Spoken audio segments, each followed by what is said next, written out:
Welcome to All Things Policy, a daily podcast by the Takshashila Institution. We are a bunch of policy nerds based in Bengaluru, and we like bringing fresh perspectives to Indian affairs and Indian perspectives to global affairs. So grab a cup of coffee, sit back, and join us for today's chat.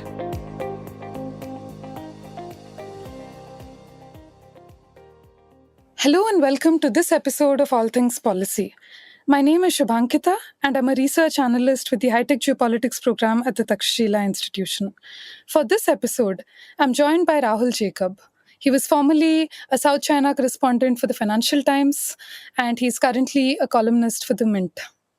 He has covered factories and industrial policy in China, compared it to India, and written extensively about this. So we thought we could discuss about India's opportunity or lack of it in the China+1 quagmire at this point in time. So there's been a lot of hope and optimism about China+1, but I think it's safe to say that this is not really materialized for India, or at least India has not really been able to take advantage of it to the extent that at least our sentiment was many, many years ago.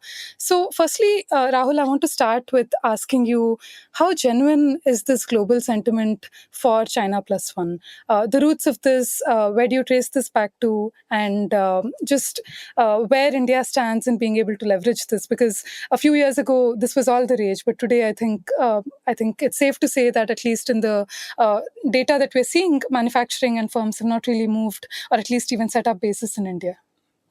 Well, I think it is a global trend that where sentiment is concerned, and there is a great gap between vision and reality globally. It's clear that the US administration in particular, but also the developed world, is looking for sources outside of China.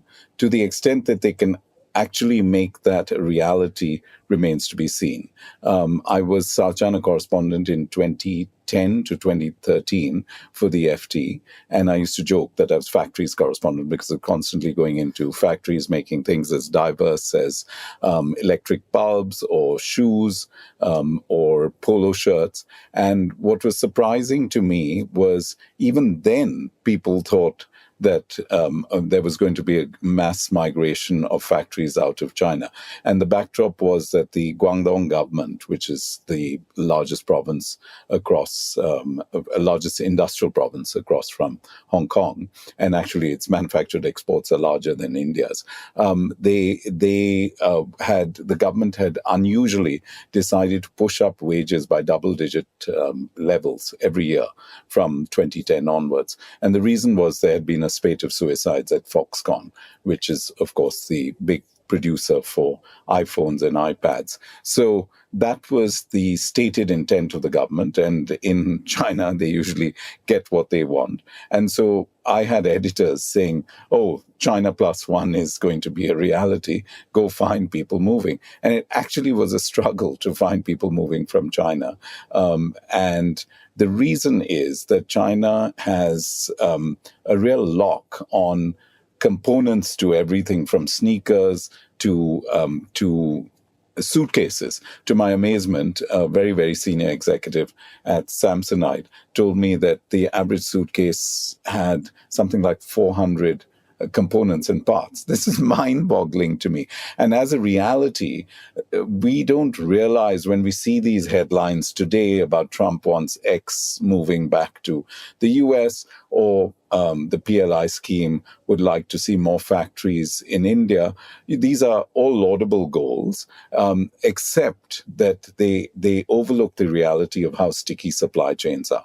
And actually, I think that the political discourse right across the world is completely tone deaf on the realities of supply chain, complexity. And that's also where free trade agreements come in, where goods must pass across borders, sometimes in the case of an iPhone, multiple times is what I understand. And then you need very efficient ports, and you also need free, essentially free trade across those. So that set Vietnam up, for instance, to be a much more logical successor to China+1. And the big beneficiary with China+1 has clearly been Vietnam. I think they're probably at saturation level. It's a country of 90 million people, in as much as you can say anyone's at saturation level because they can push up productivity and hang on to that.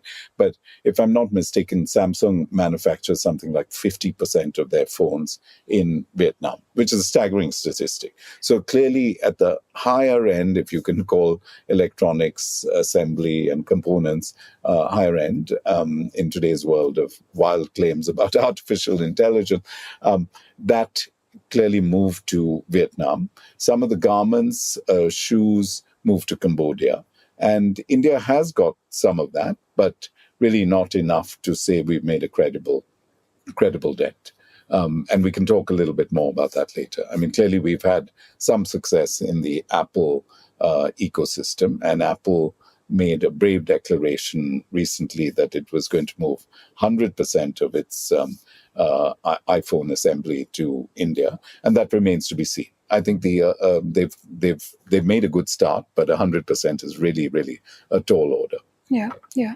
So starting with Trump 1.0 and then with escalating decisions even through the Biden administration, and now again with Trump 2.0 with tariffs, which is the trade war with China, I think maybe the sentiment is genuine, but it's difficult. It's challenging because China is almost irreplaceable when it comes to global supply chains. It's established itself over the last 20, 30 years as the singular manufacturing powerhouse for the economy. And pretty much everything goes through China at this point in time. They've obviously benefited greatly from it, just their growth rates, the way they've been able to pull people out of poverty, and also just the kind of lifestyles they've been able to accord to their own citizens.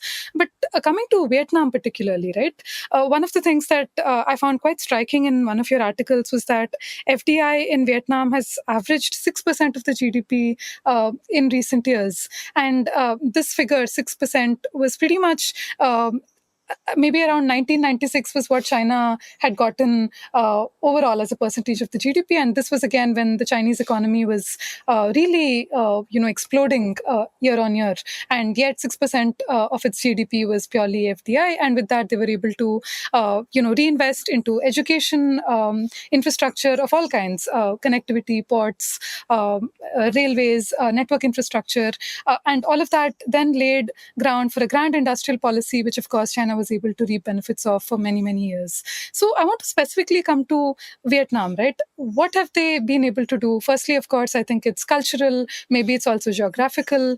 Of course, it helps that unlike India, Vietnam doesn't have that much of a adversarial, hostile relationship with China. But what really has Vietnam done right in this equation, that so much of the China+1 has gone to Vietnam, then Cambodia, and to some extent Bangladesh? So just before we move on to Vietnam, even in China itself, a lot of the manufacturing is limited to 4 coastal provinces. And Guangdong's one, Fujian's another, and so on. Which shows you that even within China, these supply chains are incredibly sticky. There are provinces in northern China who wanted to eat Guangdong's lunch, as it were. It's proved incredibly difficult, right? So even within China, moving factories has proved problematic. The reason Vietnam has succeeded is that it looked very clearly at the China model and has sought to recreate that. I mean, it is also an autocratic, communist-led government. It also has very, very high human development indicators. So the including PISA scores for Vietnam are among the highest in the world. This is something we overlook. It's not just a question of having a large labor force, which we seem to think by default, having a large labor force is going to be, an easy way into this. But Vietnam has a highly, educated labor force, very high women's participation rates in that labor force, I think among the highest in the world again. So these are, staggering advantages with which to enter this game. The Cambodia and Bangladesh are more the garments.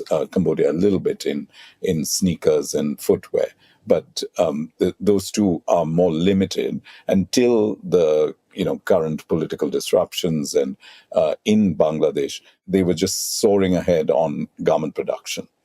Quite surprisingly, had got to 3 times our exports, which I find quite staggering. Yeah. That Bangladesh could, with a much smaller population, could get to that level. And so, it's a multiplicity of things. It is clearly having a workforce that is, well educated, having women working, particularly in things like garments and detail-oriented work in factories. In southern China, there was a lot of grumbling in 2010 itself that women had to some extent, exited the factory workforce because there were more appealing jobs in retail, etc. And the men were simply not as good on some of these very detail-oriented tasks, from garments to components assembly in electronics. So the other aspect, which I think where we've been dragging our feet until recent times, is free trade agreements. And Bangladesh benefits immeasurably by both being, a low-income country, but also having an agreement with the European Union. That immediately puts them at a price advantage in an industry, garments, which, for want of a better word, the margins are threadbare. Right. Yeah. So if you are part of a free trade agreement, then it's a big advantage. And I've argued in my most recent column for Mint that actually our labor-intensive industries need a seat at the table, metaphorically and literally, when we're having free trade agreements. Because if we're having a discussion with the European Union, the primary concern for India at some level for our industries should be to get garments and footwear into that mix. If you're worrying about their wines coming in and wiping out Nasik or something, which I'm told, I have no inside information on this, is one of the criteria, that seems to me really quite wrong-headed. Right? Yeah. I mean, it's a tiny, tiny industry, and garments support so many more people. Right? Yeah. And then labor policy is part of it. We trumpeted, and it was a major move, which we've been seeing pressure for editorials about since 1991, which is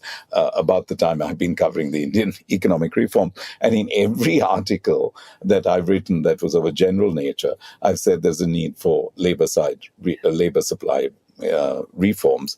And we finally went from 100 to 300 in terms of workforce in a factory without needing permission from the government to lay off workers. Now, that's not even a starting point at the table.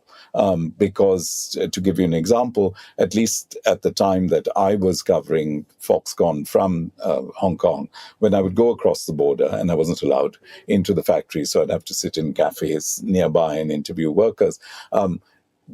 Foxconn's plant in Shenzhen at the time had 250,000 workers. So where's 300 and where's 250,000? It's come down since then, partly because I think they had difficulty finding workers in southern China. But 250,000 is the size of a town.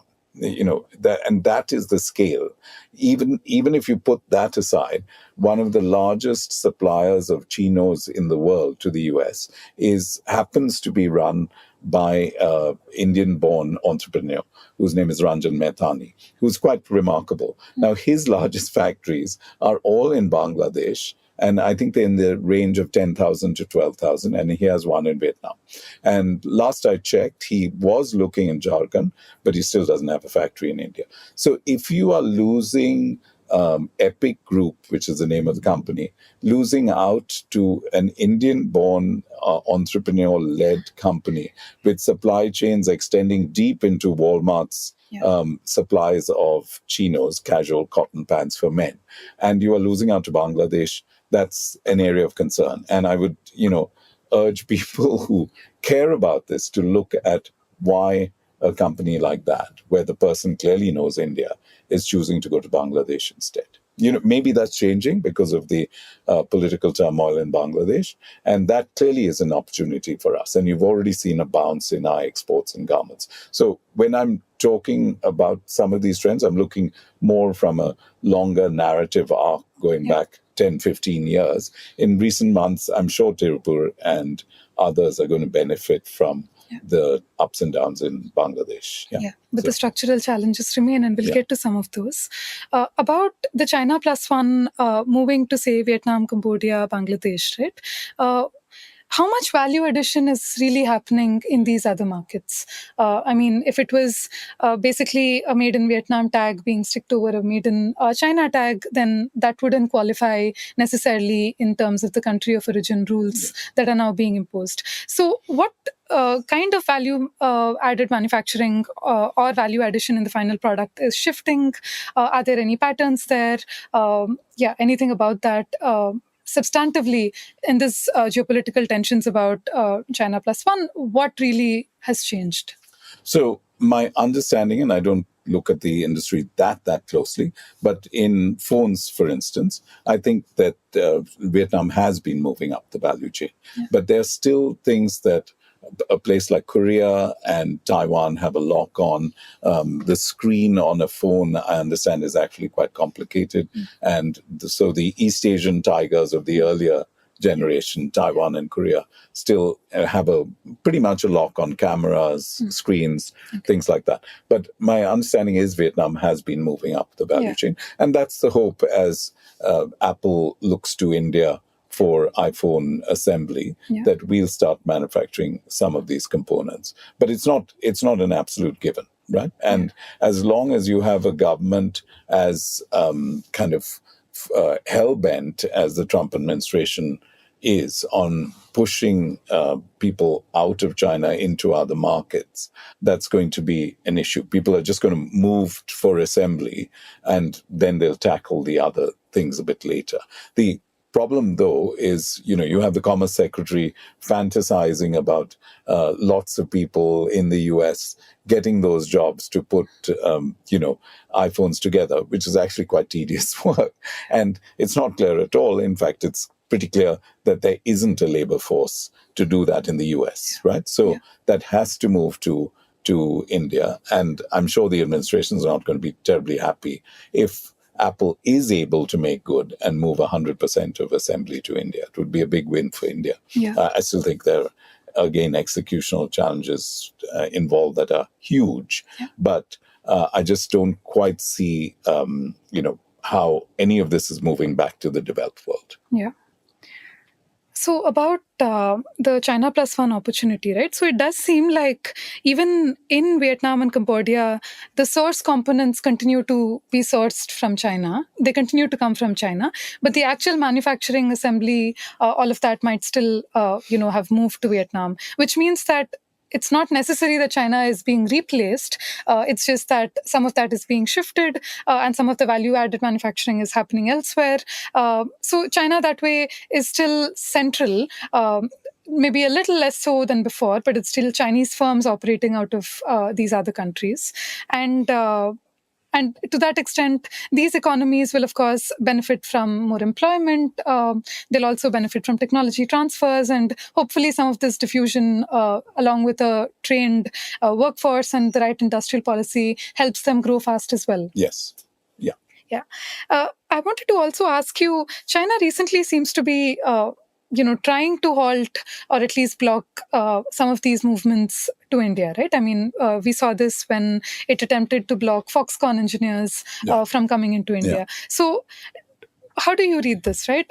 Sure, we would like, I think to some extent, and this is something that we at Takshashila have been arguing for, which is we should be inviting in Chinese investments in at least non-sensitive sectors, especially in sectors that are not strategic. And we must think very carefully about what even constitutes strategic, because in today's times, anything and everything can easily pass off as strategic. So we must be careful about that.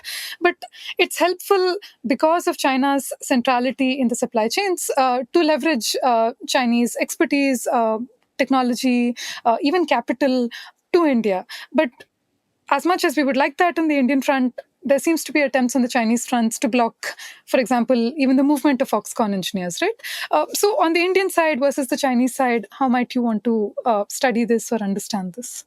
So this one really does need nuance because, as you say, firstly defining strategic, which has been used as by administrations in the US and elsewhere, but certainly in India's case in justifying the PLI. And then when you look down the list of PLI industries, it very quickly becomes clear that not all of those could possibly be construed as strategic. So, are white good appliances strategic? I would argue not.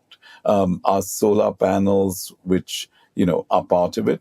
Yes, in a manner of speaking. But as I've argued in a recent column, if China has a massive lead and a lock on solar panel production, and to add to it, and this is why it again becomes difficult to replace China, a massive amount of subsidies going in favor of solar panel production, then does it really harm India to firstly let those imports come in to India, those solar panel? When we're catching up, my understanding was some of these companies that were part of the PLI did have Chinese partners, right? And there's a money control story quite recently arguing that the problem with the solar panel and solar modules, etc., industry through the PLI scheme, it's way behind schedule, is the inability for Chinese engineers to get visas. So this is both ways. We are also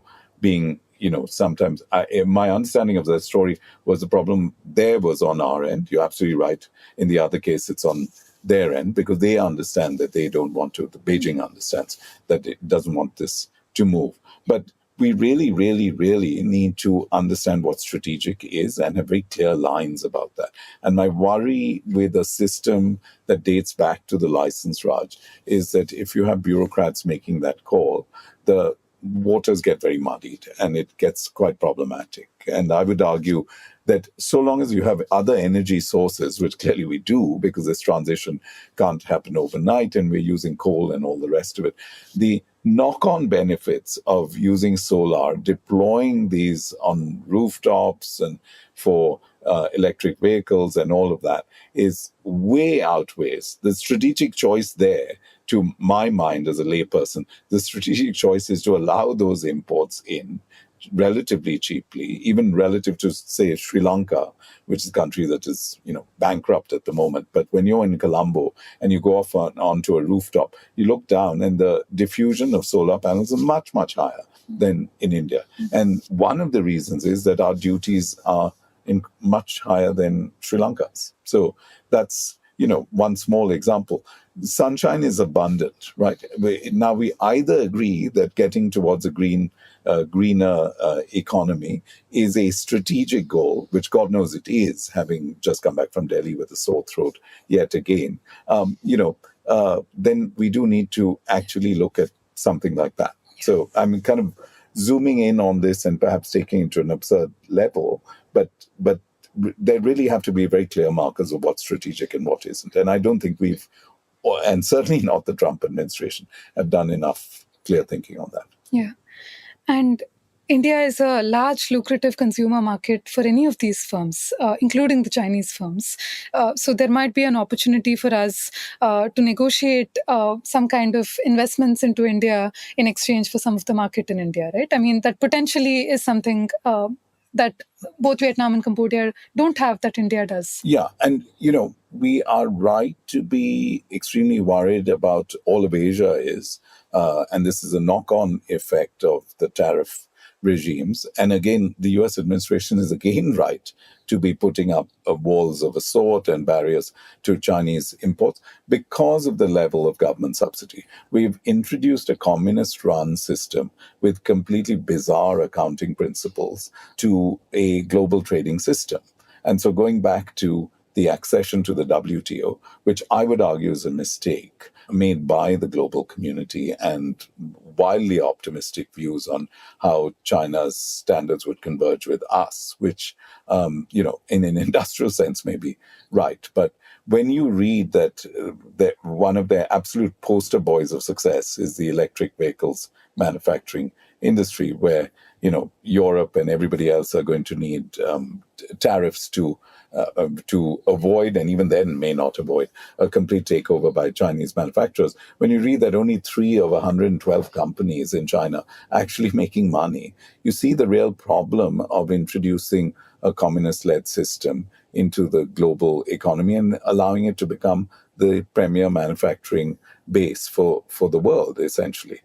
So we're dealing with something that is a very different species. And I think collectively, as the world kind of trade policy has evolved over the last 2 decades, we've been incredibly naive about it. And so in that sense, I think that the US sounding alarm bells, the EU, India as well, is spot on. In fact, for my last column, I was just looking at it, the amount of trade diversion already happening to avoid tariffs, which means that Indonesia, I think its imports in April from China went up by something like 54%.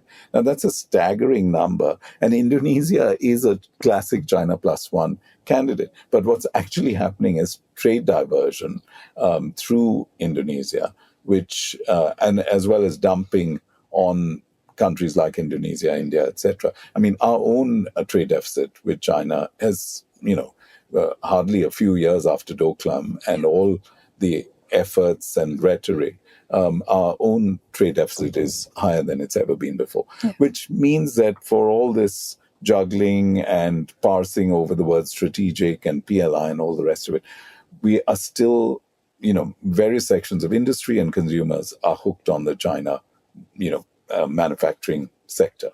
Yeah. So among the other things that your article said was that with the additional customs scrutiny on countries of origin, we've actually increased the compliance burden on our own small and mid-sized businesses, which means that at the point of writing of that article, you said there was a drop in demand for imports of some of these things, along with, of course, the shortage of shipping containers around the time this was an article written during COVID. So you said it was also a burden on the Indian industry and the small and medium enterprises inside of India. Yes, so this is one of the problems, and it's always been a problem with tariffs and non-tariff barriers.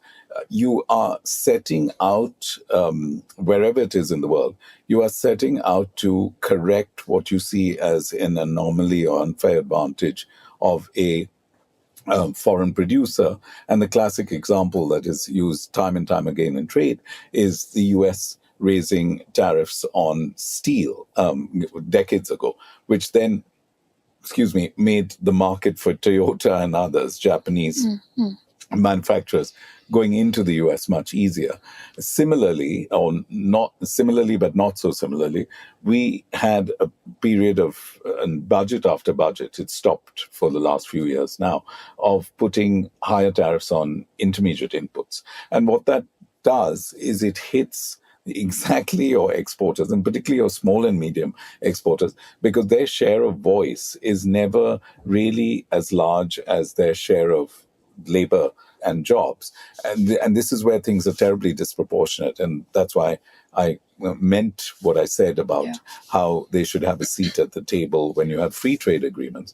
So what that ends up doing is you disadvantage your domestic producers of, let's say, garments. So I've heard from garment manufacturers that higher tariffs as well as non-tariff barriers on, let's say, ribbon coming from Hong Kong or zips, which come from Japan or Hong Kong or elsewhere, make, as you can imagine, make exporting to Marks and Spencer rather difficult, right? If your supplies are held up because of some non-tariff barriers or tariffs, the prices are, you're then uncompetitive against a Bangladesh, which pretty much has a free trade agreement with China, right? I'm not proposing we should, or that really anyone should. It works for Bangladesh for whatever reasons. But so the second point is the non-tariff barriers, these kind of inspections of, we've got one where we've just announced that we're going to raise it to a couple more thousand product lines, where, if I understand this correctly, and this is what I hear from companies that are exporters, is where we have decided that as a government we will check on the point of origin, which means, I imagine, going and doing inspections of factories. Now, again, we have to remember that these suppliers have other customers too, and they are not going to be very pleased about the delays involved, the hand-holding involved, taking a government official around their factories. It just doesn't make sense in an era of just-in-time inventory, fast fashion, that you can really, really be globally competitive when Zara or somebody else wants, let's say, chinos or blouses or whatever for the autumn range in stores, in 3 weeks' time. Yeah. So that's where we have a little bit of this overhang, a lot of the overhang of the license rut that hasn't quite left us yet. I don't want to make this conversation sound like the Chinese supremacy or their, central in the global supply chains is necessarily something to look up to, because I think we in India forget the model with which this has come out, which is that it's come at a very, very huge cost, right? So as much as their dominance in solar panels, electric vehicles, and so many technologies today and so many sectors today, we forget that so much public money has gone into subsidies, has gone into it's come at a total waste, and it's very inefficient. It's another thing that it's effective. For example, something like this is going on right now in the automobile sector in China, where with massive state subsidies, many of these companies are raging in price wars. They have barely 4% or so profit margins at the industry level. They grow very quickly, but then they end up shutting down because there's not that much demand for it. Even with solar panels, I'm not sure how true the statistic is, but China's capacity annually today really is much larger than global installation demand. And that is really this model of overcapacity, of waste, and really public money waste, right? It's not a model that we can directly plug and play into a democratic system such as India or anybody else's. But the outcomes, I think, are something that we cannot ignore. The fact that at the end of this, they've been able to really dominate global supply chains in so many sectors. I think that's for us to look into, not necessarily the journey they took to achieving their dominance or supremacy in any of these sectors. Yes. I mean, for China itself, I think it's no longer fiscally viable. I think that Xi Jinping has clearly identified with Manufacturing 2025, etc., certain industries, and they've made a real play at getting leadership in those industries. But I can't see that fiscally that province after province can do this. When you look at the numbers, actually the 4 provinces that are fiscally the most kind of balanced and are those coastal provinces where they had a very early lead on export-led growth. The rest, the north, etc., are all in deficit territory, and it's getting worse with the property sector slow down because the governments no longer have access to land sale money because no one is really building apartments at the level that it used to, nor should they, because again the overhang of excess capacity in apartments and homes is massive, right? So to some extent China has done it to itself there. So it isn't a model, as you say, that anyone can else really follow, because we don't follow the same accounting principles, right? So that's fundamentally an issue. There are certain things that we could follow: a greater openness to outside investment. They have maybe misused multinationals in that journey in terms of getting, as you said, technology transfer, and then, taking that over. There's been a certain amount of technology theft, allegedly. That's one aspect of it, but certainly being more open to multinationals, making them more a hero of the story, the way that China has made multinationals, as well as, I'm talking more in the past, as well as global investment banks, part and parcel of their story. If you look back at some of the giant IPOs of state-owned companies that really weren't that sexy, you will find that a who's who of Wall Street was solidly behind it, right? And that is because their CEOs were treated to, outriders and state welcomes when they came to Beijing. That's, rightly or wrongly, that's not our style, but it does sway heads, right? And it shows a real welcoming mat. Now, this is, again, very much in past tense. China has become much more closed. The one thing that we could do is an overlooked part of the China story is how important Hong Kong and Taiwan were to their success, and particularly Taiwan. And I've argued in a long piece, a reported piece for Mint about 3 or 4 years ago, where I did speak to a Taiwanese parliamentarian, some Taiwanese businessmen. They were very, very interested in India. And they are clearly, with the quite belligerent noises from time to time from Beijing, they clearly need another base, right? And there's a certain urgency to it. The trouble is most of Taiwan's companies are small and medium enterprises. And we historically, and you'll see it all over PLI, we historically are much better, more attuned to going after large companies. And so the Taiwanese small and medium enterprises, an easier time, much easier time, and same with Hong Kong, getting into China in the 80s and 90s than they have historically into India. Now, that's beginning to change. We've got Foxconn in a couple of states. And we also have a remarkable example of Tamil Nadu, and which has actually placed a senior government bureaucrat in Taipei and has been quite successful getting investment into Tamil Nadu in footwear and other industries. Now, that is exactly the right kind of, that is not a China model, that's a Singapore model, actually, which China then borrowed, where you actively go after multinationals and small and medium enterprises. And one way to make people feel welcome is, how much does it take to put a single senior bureaucrat in a state capital like Taipei? I would argue probably not that much. And it's a very, very smart thing to do. And I think more Indian governments could learn from that.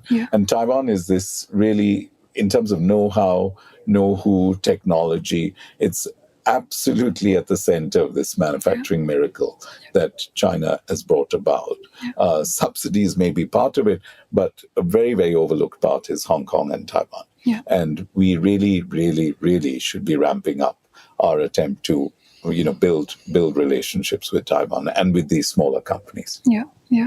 On the lessons that perhaps could be learned from the Chinese model, I think are not what people sometimes tend to think are the lessons. It's not protectionism, it's not state capitalism, because obviously those are not that are applicable to our political economy or system, but it's these other things, right? So it's pragmatism to learn from others, sometimes irrespective of political and ideological differences, as China has done, since opening up its economy from Western firms.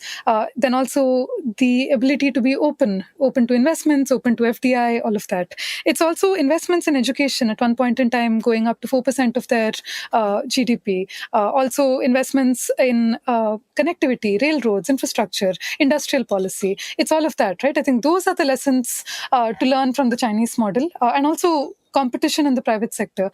I think China is quite unique that even when they have a state-owned enterprise that's probably the only in the sector, they don't have just one state-owned enterprise, but three. So they have this idea of diversification, or at least having three state-owned enterprises compete amongst themselves. So the inherent nature of competition versus protectionism, I think that's something that perhaps we could look at China for our own industrial policy and way forward. I mean, just on that one point, in telecoms and others, which is what you're alluding to, they have different state competitors, airlines as well. We are going too much the route of oligopolies by default or otherwise, whereas they had more competition between state-run companies, which led to a higher level of dynamism, I would argue. So what should India do, right? I mean, we've discussed multiple examples where China+1 is genuine, it's real, but the benefit or advantage of this is not coming to us, or at least not as much as we would like, and definitely not as much as we need for the scale and size of the economy that we have at this point in time. And I would say maybe the answer is just the old boring answer of infrastructure, land policy, cost of electricity, cost of water, just being more open to businesses coming over and setting up and things like that, right? Even during COVID, there was this entire sentiment of here's a crisis and there's opportunity for reform in this crisis, and maybe some little reforms did happen, like the labor laws, but I know you believe that it's not enough, and clearly not enough, because like you said, 250,000 in Shenzhen versus, say, 300 in India at that point in time, as far as the labor reforms go. But really, what can we do at this point in time, right? Well, I mean, all of the above. Those things are true, but we have improved our infrastructure to a great degree. I think our private ports are operating at a quite different level from a few years ago. Our highway rollout is remarkable. I think, within the cities, there's really a challenge because, like it or not, our cities continue to be the most dynamic parts of the economy. And in city after city, Bombay's turned it around a little bit, but getting from point A to point B is really a challenge. And Bangalore is, of course, the exhibit, the worst exhibition of that, actually, because I think we will need drones to move around at some point. But so clearly infrastructure is part of it. But when you lay it out to that degree, that involves, our levels of subsidies in electricity, which has knock-on effects for farmers, etc., has knock-on effects on higher prices for industry. So it almost sounds like we need a completely new India, which I think, the realistic point would be that that's possibly not going to happen. Meaning a completely new country, but we can make incremental efforts in all of this. And labor policy, I think to 100 to 300, if you've gone to the trouble of changing policy, to go to 300 is, to my mind, somewhat meaningless, right? After all that debate, all those years, all those editorials, if you just got to 300, that's rather, silly, actually. But it took a huge effort. So, but the other aspect of this is because it's taken us so long, and China, we have to remember, started in the 80s. We started in 1991 with the reforms, but they didn't really go deep enough to be meaningful for manufacturing. They're much more meaningful for the service sector, and Bangalore is an amazing example of that. But I think, again, it comes back to not over-obsessing about manufacturing, which is a global trend that I find a bit absurd and actually wrote about in my last column, is we seem to overlook whether you're sitting in Washington, D.C. making policy or in Brussels or in New Delhi, that actually, when you go into factories, manufacturing jobs are really coming down a very fast sliding scale because you have increased automation, you have increased use of robots. Korea, for instance, has something like more than 1,000 workers robots to every 10,000. China's third on that list, well behind 1,000, but third on that list. So China itself is using robots to a much greater degree. So we actually need to face up to the fact right across the globe when we're making policy that obsessing, which there is no other word, we do all obsess at a policy level about manufacturing, is actually at some level deeply unhelpful, right? And so Bangalore is a prime example of a place where the HMTs have gone, etc. But look around, and the global capability centers are employing such a dynamic and diverse range of employees and doing such a dynamic and diverse range of work that is mind-boggling, from design for Airbus and things you hear for Mercedes and so much else, as well as being a back office to the financial industry. And this is not coding work at all. It's quite sophisticated financial analysis. When I'm in the club that I go to occasionally, I would sometimes ask a youngster where they were working, and they may say Goldman Sachs or Target, and I would immediately assume incorrectly that they were working or about to go to the US. And no, they were working in Bangalore. So now global capability centers is one end of the spectrum, and obviously we can't employ our whole population with that. They don't have the skills for that.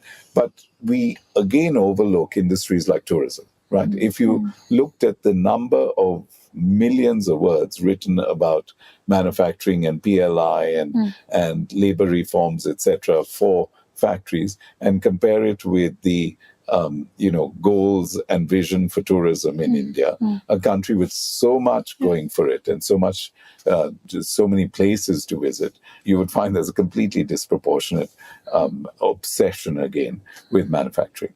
And, there are few industries more labor intensive than tourism. And it doesn't require that high kind of skills to get there. And just to take one simple example, visa-free access, right? We have, as far as I know, not given any country, whether it's developed world or developing, visa-free access. Thailand, on the other hand, its response to COVID, because it saw a drop-off from 39 million tourists a year, which is a staggering number in 2019.